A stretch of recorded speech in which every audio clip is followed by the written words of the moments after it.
Following the collapse of the brick-built aqueduct in 1808, the cast-iron Cosgrove aqueduct was opened in 1811. A miracle of engineering for its time, it is still working today.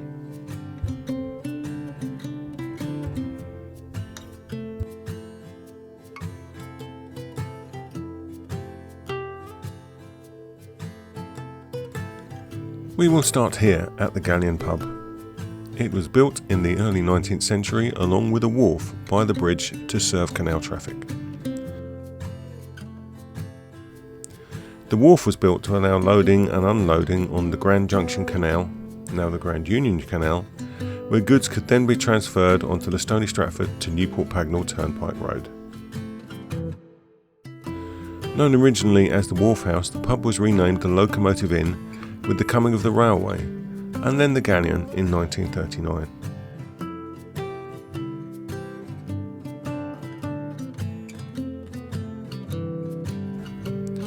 It is just a short walk along the canal from here to the Cosgrove Iron Trunk Aqueduct.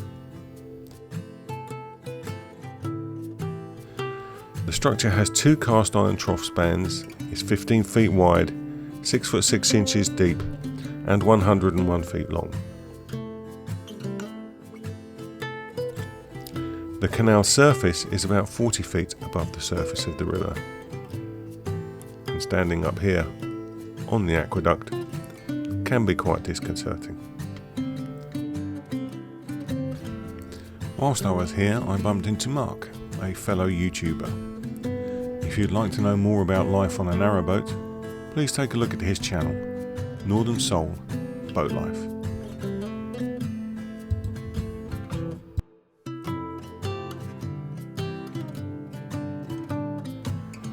The Grand Junction Canal was proposed in 1792 as a route linking the industrial Midlands with the River Thames.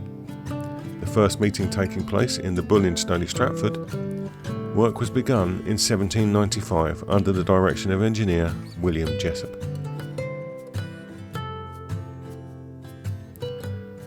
The valley of the Great River Ouse was a serious problem faced by the builders of the Grand Junction Canal, and the crossing was originally managed using a flight of 8 locks. However, this was time-consuming and costly. An aqueduct was recommended in 1799 after the canal was opened and was built a few years later.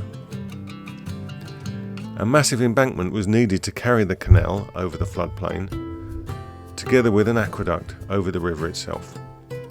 The gigantic embankment, which even today is very impressive, stands about 36 feet high above the valley floor and is about 160 feet wide, extending about 800 metres from one side of the valley to the other. Jessup suggested a brick aqueduct over the river, a structure with 3 arches supported by 2 brick piers, with a wooden trough was duly opened on 26th of August 1805. The piers were built on dry land to one side of the river, which was then diverted through the new canal. It was probably a perilous structure from the start. A few months later, part of the embankment slipped. Repairs were made, but the company architect was not satisfied. Arguments about who was at fault went back and forth between the contractor and the canal company until February 1808, when the aqueduct spectacularly crashed overnight.